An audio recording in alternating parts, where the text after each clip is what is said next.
Alright guys, so I'm going to walk you guys through a variety of poems here from Robert Frost, and if you've ever taken an American literature course, you've read Robert Frost, whether it was in high school, middle school, whatever it might have been. I guarantee you that you've read, or most of you have read at least one of these poems. And as you heard in the video, Robert Frost is a seminal figure in our historical identity, our national identity. His poetry helped shape modernism and modern poetry itself. Even though he himself reacted against modernism. And as you said, you heard in the video, we're going to read a poem that was read you read a poem that was read at Kennedy's inauguration, and it was as much, if not more, an honor to Kennedy to have Frost there as it was for Frost to be there. So we're going to start with Mending Wall on 232. And Mending Wall is a wonderful poem. It's wonderfully ironic and satirical. And remember, with Frost, we're talking about regionalism. So Frost reacted against modernist internationalism, which was kind of a resurrection of European, Eurocentric writing styles and poetry, different things. And he really was a regionalist who was very famous for focusing on New England. And the phraseology he uses, the structure he uses is simple, but it's colloquial. And so it's all about sort of the hardworking, everyday American and New England farmer, and there's a big celebration of sort of naturalism in there as well, of nature. So Mending Wall is funny, I think it's quite funny because it's a poem that really focuses on the irony of a physical and metaphorical wall.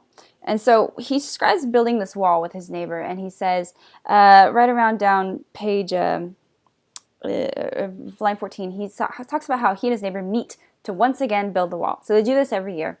And the irony is that they're coming together as neighbors to work together to build a wall that separates them. And that is the central crux of the theme of this poem. And he's saying we build this wall to help. He talks about how they put the rocks on each other, so they build it up with rocks, and they use it to find a balance. And it's about social balance. And the neighbor says very clearly, and it's a very famous line, he says, "Good fences make good neighbors." And what he's saying is, we are a good society and a balanced society if we each have our own divisible space. So what's yours is yours, what's mine is mine. And that's what keeps us neighborly. And so the irony is that this is not what makes you a neighbor. A neighbor is coming together and caring for one another and being in conjunction with one another. So Frost, the narrator, he says, I started to think about this and it made me wonder. I put the notion towards him in his head, and I said, why do they make good neighbors? Why do we need walls? He says, it used to be for cows. We don't have cows anymore. He says, nature itself divides itself. He says, my orchard is apples and you have pine trees. And very clearly those are divisible. They're not going to crisscross with one another. So why do we need a wall?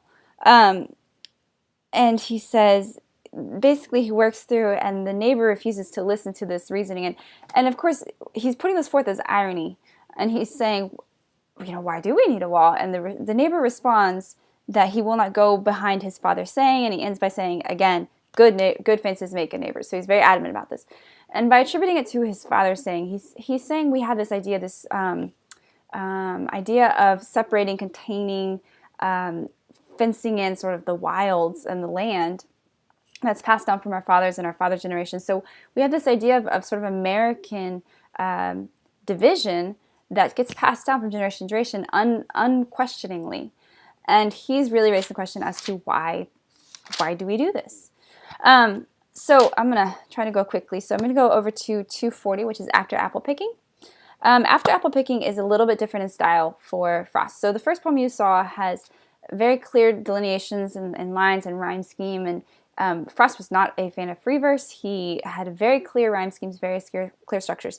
After Apple Picking is a little bit different because it plays with that and it kind of messes with it, because he's creating this dreamlike state is what he's really talking about. So he's talking about this hazy, lazy fall day after the harvest. So again, New England, we have the apple picking harvest, and it's just about to turn to winter when everything goes to sleep.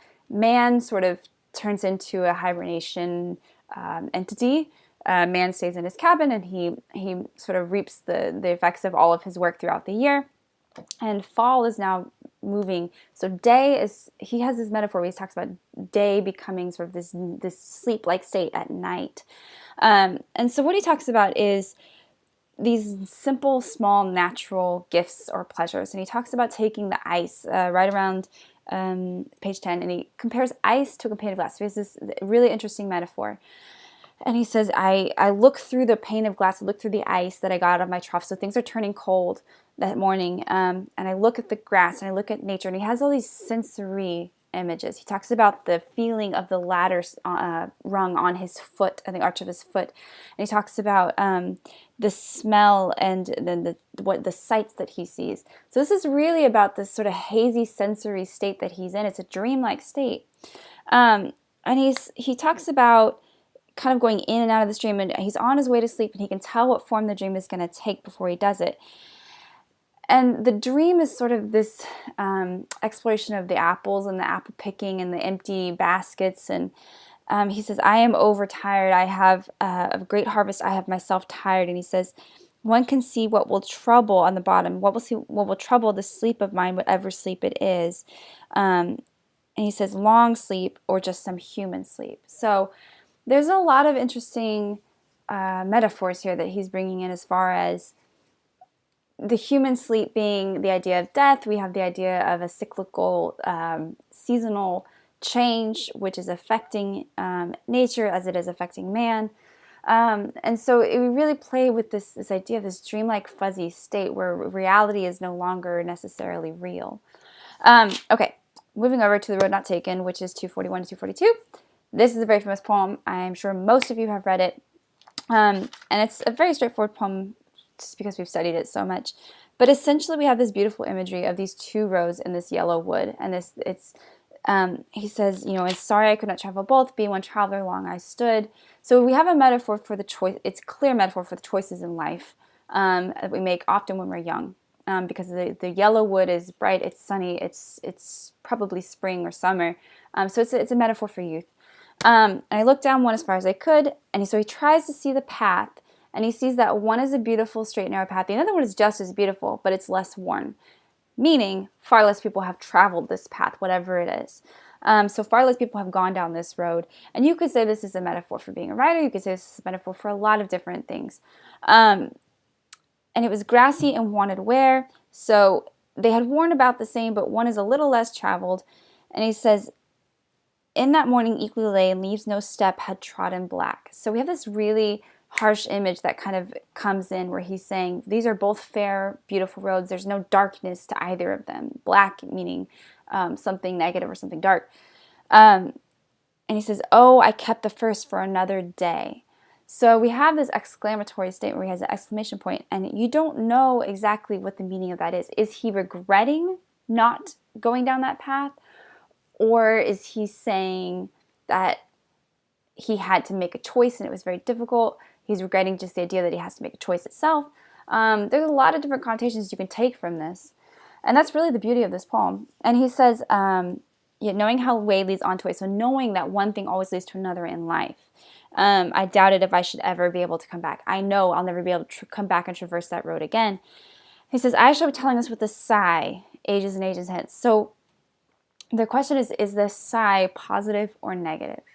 Is it a sigh of regret or is it a sigh of relief, essentially? So two roads diverged and I took the one less traveled by, and that has made all the difference. And again, we have this wonderful ambiguity of this idea of two equal roads. We don't know which is more positive, which is more negative. Is he happy with the decision or not? And he says that has made all the difference. We don't know if it's a positive or a negative difference. So this one is an amazingly beautiful poem. Again, we have a regular rhyme scheme. We have clear end rhymes, beautiful imagery. There's a lot of different things you can kind of analyze with this poem, these juxtapositions. Okay, Fire and Ice. And again, I'm going as fast as I can. Fire and Ice is a very straightforward poem, and it's wonderfully ironic and straightforward. And what he says is that some say the world will end in fire, some say in ice. So we have this beautiful dichotomy set up. Again, this idea of two roads essentially, but we have fire, we have ice, there's nothing in between. Two absolute extremes, sensory extremes. And he's saying, from what I've tasted of desire, I hold with those who favor fire. So this could be a lot of different type of imagery. It's sensual imagery. This could be the idea of wanting something that is painful. So he's saying, I've had these experiences in life, and I believe that it's going to end in fire. And there is, this was actually a sort of central scientific debate at the time period, where the idea was whether or not the earth would cool or heat in ultimate destruction, which is an interesting scientific connection that he makes. He says, but if I had to perish twice, I think I know enough of hate. So we have desire and we have hate. Again, a dichotomy that he's pairing with this idea of fire and ice. And I think that for destruction, ice is also great and would suffice. So we have this cheeky little line at the end. He says, either one will do. World's going to end anyway. And so it's this idea, this binary is very interesting with Frost. Okay, moving on to Stopping by Woods on a Snowy Evening. Now, this one is really famous as well. Stopping by Woods on a Snowy Evening is about this sort of refuge in nature. And he says, basically the narrator says that we have this very clear stanzas, 4 stanzas, and we have a clear end rhyme where it's A, A, B, A, B, B, C, D. And so he says that he's in a stranger's woods. He's in a stranger's land. So we go back to this idea of fences as well. But we have this sort of undivided land. He knows he's in a stranger's land. And he says, I think I know who these belong to, but I don't really know him, so I'm not friends with him. I feel he's almost trespassing in these woods.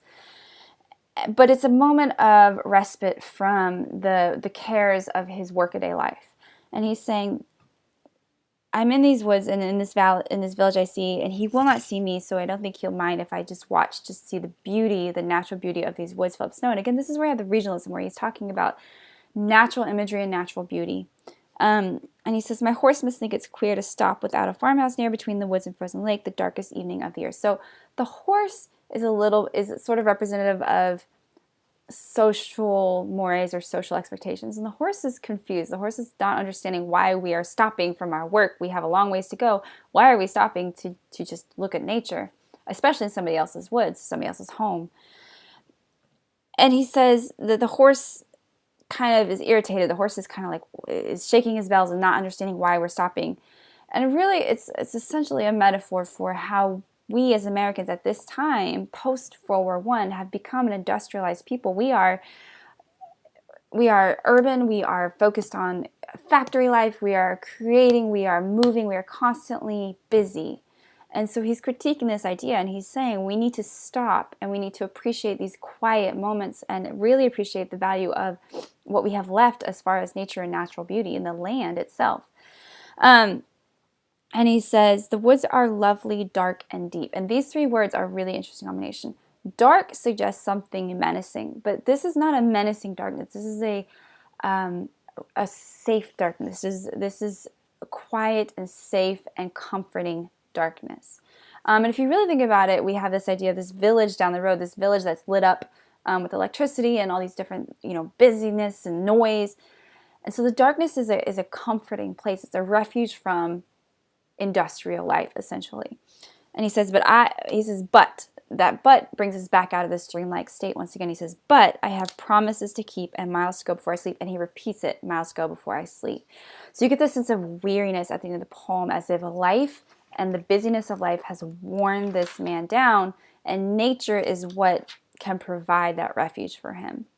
All right, and the very last one I'm going to do is The Gift Outright. Now, this one was read at the inauguration for Kennedy, and it's much more convoluted and much more abstract than most of the other poems. So The Gift Outright, again, is a 16-line poem, iambic pentameter, and the tone shifts very distinctly from a negative, desperate, pleading tone to something positive and hopeful. Think about the audience and the context as well. And basically what he's talking about is the right of the land and the land giving back to the people. So this is a part of our American identity, our American history that he's really connecting with the events at this point. So he says, the land was ours before we were the land. The land has always been. It's always been here. It was not made for us. It was here and we belong to it. And he says she was our land more than 100 years before we were her people. So we have this predestined idea that we are going to be the people of the Americas, even though we are English citizens at the time. And he says, Massachusetts, Virginia, we were England, still colonials, possessing what we still were unpossessed by. So that's a very interesting phrase. And he flips it. This possession, this idea of possession is very strongly refuted in a way. And he flips it. He says, possessed by what we now no more possessed. So we were possessed by something that was controlling us. And the land was something that we came to be a part of, and it possessed us too. I hope that makes sense. It's a very abstract idea. So something we were withholding made us weak until we found that it was ourselves. So we were our own problem. We had to fight back against the restraints we put on ourselves as English citizens and fight in the Revolutionary War. And so he brings up that word, and he says, such as we gave ourselves outright, the deed of gift was many deeds of war. And this dual meaning of deed here is really important. He means deed as an action, but he also means the deed of the gift. So the deed would be something that is legally binding. It's something of ownership, of possession. So if you buy a house, you have a deed. But the idea of a gift is that it is not owned. It's not something that I own, and if it's given to me, it's given freely. So he's playing with this idea of the deeds of war create the ironic deed of the gift. So we own the land through the deeds of the war, but it's still a gift to us, given to us by the land itself. And he says to the land vaguely, and he uses a lot of pronouns in here, which is really interesting. He personifies the land. He calls it a she, and he says her. And if you compare that to the pronouns he uses, we and our, he's connecting the land to us as sort of an equal plane. He's not saying that we have a right to own the land, but rather that we and the land are equal, essentially, that the land is something that kind of owns us and has allowed us to be in and on her, if that makes sense. So he says, but still unstoried, artless, unenhanced, such as she was, such as she would become. So we are going to add to the land. We're going to add our stories and our history to the land, but she is always pure, and she will always be the land that was here for us. So that is Robert Frost. Hopefully you enjoyed him. If you will go ahead and move on to your next assignment, and let me know if you have any questions about any of this.